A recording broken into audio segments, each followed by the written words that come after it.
নমস্কার, আমি মৌমিতা। অনেক দিন হলো কোনো রান্নার রেসিপি তোমাদের সামনে দেওয়া হয়নি, তাই ভাবলাম এটা শেয়ার করি। কষ্ট করে একটু দেখবে।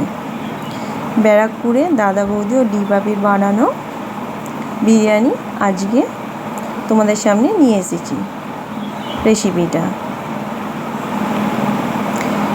ওরা যেভাবে করে সেই পদ্ধতি দিয়ে বানাবার চেষ্টা করছি, তোমরা একটু দেখবে। প্রথমেই বেরেস্তাটা ভেজে নিয়েছি। বেরেস্তার তেল ছিল হাফ চামচ মতন, ওতেই জল দিয়ে আলুগুলো সিদ্ধ বসিয়ে দিয়েছি, হলুদ, লঙ্কা আর নুন দিয়ে। আর কেওড়া জলেতে কেশরটা ভিজিয়ে দিয়েছি। এখন এটাও লুজ কেশর কিনতে পাওয়া যাচ্ছে, আমাদের পক্ষে খুবই সুবিধাজনক। আদা রসুনটা ভালোভাবে ছেঁকে নেব, পেস্টটা দেব না। ছেঁকে যে জলটা আছে সেটা দিয়ে মটনটা সিদ্ধ করব। আলুটা কড়াতে করে নিচ্ছি।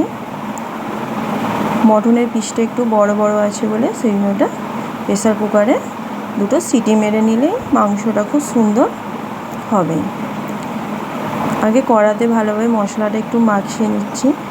ওই আলুর জলেতে কিছুটা জল ছিল আলু সেদ্ধ, ওই জলটাতেই মটনটা, আদা রসুনের জল, বিরিয়ানির মশলা, নুন সব কিছু দিয়ে মটনটা ভালোভাবে মিশিয়ে নিয়ে প্রেসার কুকারে দুটো সিটি মেরে নিয়েছি। তবেই মটনটা ভালো সিদ্ধ হয়েছে। কড়াতে কেন অনেকটা সময় লাগবে, সেই জন্য করিনি। চালটাকে সিদ্ধ করব।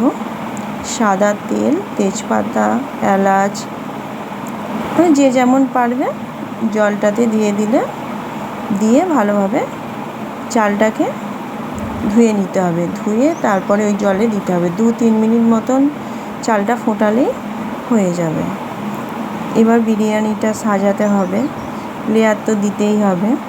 নিচে মাংসটা দিয়ে দিয়েছি, তারপরে মশলাটা দিয়েছি, গোলাপ জল, কেওড়া জল, আতর সব কিছুই মাংসটার ওপরে দিয়ে দিয়েছি। একটা বড় কথা হলো, এই বিরিয়ানিটা কিন্তু আমার কর্তামশাই করছে। আর আমার কর্তামশাই খুবই ভালো বিরিয়ানি তৈরি করে, মানে যারা খেয়েছে তারা বলবে হ্যাঁ সত্যিই ভালো করে। একটু বেশি বলে ফেললাম।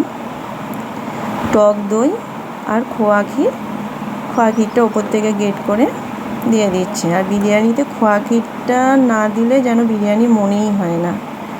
কারা কারা এরকম স্টাইলে বিরিয়ানি করো একটু কমেন্টে জানাবে দয়া করে। চালটা দেখো হয়ে গেছে আমার। শুধু 2-3 মিনিট মতো ফুটে গেলেই হয়ে যাবে, বেশি চালটা সিদ্ধ করবে না, তাহলে কিন্তু পাক হয়ে যাবে। কেন ঝরে ঝরে পড়া বিরিয়ানিটার মতন হবে না। ব্যারাকপুরে যে দাদা বৌদি বলো, ডিপাপি বলো, যে ঝরে ঝরে পড়ে বলছে বিরিয়ানিটা, পুরো সেই রকমই হয়েছে। আর এত ভালো টেস্ট হয়েছে, মানে বলে বোঝাতে পারবো না, এত ভালো মটন বিরিয়ানিটা হয়েছে। এরকম স্টাইলে তোমরা বাড়িতে বিরিয়ানিটা করবে, কোনো কিন্তু টেনশান নেই। জলটা পরিমাণ মতন দেবে, তাহলেই হবে। চালটা দেখছো খুব ঝরঝরে আছে, শুধু 2-3 মিনিট জলটা ফুটে গেলেই চালটা দিয়ে ছেঁকে নামিয়ে নেবে। লেয়ারটা মোটামুটি দেওয়া হয়ে গেছে, বেরেস্তাটাও দিয়ে দিয়েছে, ওপর থেকে মশলাটা দিচ্ছে। নুনটা স্বাদ মতন দেবে, কেন মটনেও দেওয়া আছে, আলুতেও দেওয়া আছে। পরিমাণ মতো নুনটা দিতে হবে কিন্তু আন্দাজ করে। আর সামান্য পরিমাণে 2-4টে চিনির দানা। আবার ওপর থেকে একটু আতর দিয়ে দিচ্ছে। এটা দুধটা গরুর দুধ ছিল না, আমুল দুধই দিয়েছি।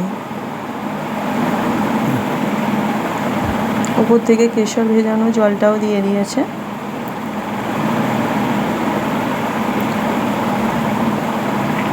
আর বিরিয়ানিতে ডিমটা অবশ্যই দরকার। ডিমটা কিন্তু খুব ভালো লাগে বিরিয়ানিতে খেতে। বিরিয়ানি রেডি হয়ে গেছে। এবার 20 মিনিট মতন ওটা দমে ছিল, সেটা তোমাদের আর দেখাচ্ছি না, কেন ভিডিওটা লং হয়ে যাচ্ছে, অনেক বড় হয়ে গেছে। যেভাবে রেসিপিটা দেখালাম সেইভাবে তোমরা বাড়িতে করবে, খুবই ভালো খেতে হয় বিরিয়ানিটা।